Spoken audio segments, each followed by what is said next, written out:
Ba-na, ba-na, ba-na-na-na-na-na-na-na-na. Hello everybody and welcome to DVD and Film Bloke.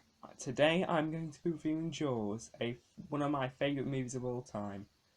Highly regarded as one of the best movies of all time, one of my favourite movies of the 70s, which I just recently rewatched because I'm planning to make a video on my top 10 movies of the 70s, and so I feel comfortable doing a review on it.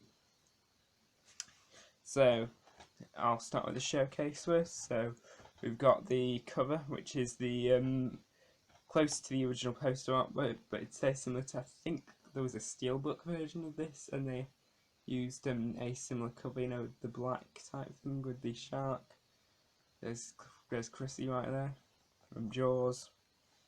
12. Oddly enough, this film was originally given a PG, but they for some reason it didn't get its 12A until I think 2012, and of course this DVD release from 2004. Why it's a 12, no idea. So here's the spine, universal, not very generic. So here's the back with the main cast, Robert Shaw, Roy Scheider and Richard Dreyfuss. Jaws. I'm not going to bother reading the blurb because I'm not that good at them, but you can read that if you're into it. And here's the special features we get. 50-minute making of Jaws documentary, deleted scenes, outtakes, 720 photos,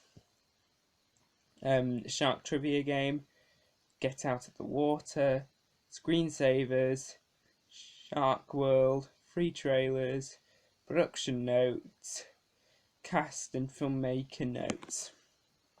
So on the bottom there you've got an image from the film where this may be a bit of a spoiler, but one of the kids gets killed in it, and everybody's running out of the pool.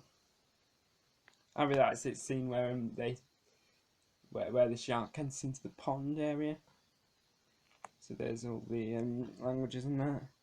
It's 12, and it has macrovision on it. Here's the disc.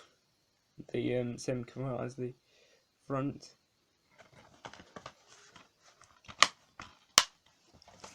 So to my overall opinions on it, people have said this time and time again is one of the best movies of all time, and yes, I do actually agree with them.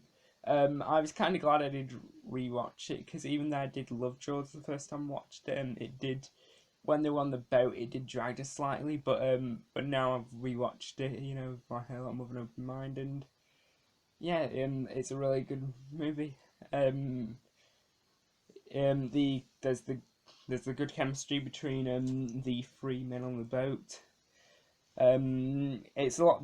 This was originally based on a book. Forgot who wrote the book, but there's a Cinefix video on the comparisons, and the film is actually better than the book. I can't think of really anything negative to say about it. I was going to say something negative about the animatronic shark used in the film, but the animatronic shark is very rarely used in it, and which is really good, something that George Lucas fucked up on the Blu-ray release of the Star Wars trilogy, because one of the creatures, I think they couldn't show it in the original print of the film because they couldn't get the animatronics to work properly, and so they rarely used it, which actually created suspense. But then when they released a special edition, they put more footage in of that, and therefore was like ruined it. I think George Lucas only put out the Star Wars Blu-rays just to troll fans of the originals, because I mean, there's really no point anymore. Because I mean, he barely adds anything, and if that's anything, he makes them even worse than the special editions. But on to Jaws now. This film actually is the definition of a Hollywood blockbuster, and one of the first films from one of the best directors of all time, Steven Spielberg. There's not that many kills in it, to be honest with you. There's only about 2 people who die in the movie. But overall, this is a really good film, and I would strongly suggest it. I did originally think that the scene with the barrels was a bit unnecessary, when they shoot the barrels into the stud shark in order for it to reach the surface. But when I rewatched it, I didn't mind that too much. And I know the writer of the original book has complained about the ending of the movie, which this is a spoiler by the way. But what's his face? Roy Scheider puts an oxygen tank inside the shark's mouth and fires at it, and therefore as a result blows the shark up. I think it's a different type of gas that's used in order to blow things up when there's punctured. But that's not really anything which I would consider negative about the film. But there aren't really that many negatives, to be honest with you. And I have watched this film twice, and I will overall give it a 10 out of 10. I would strongly I'm pretty sure everybody's checked this out. Avoid the sequels, however.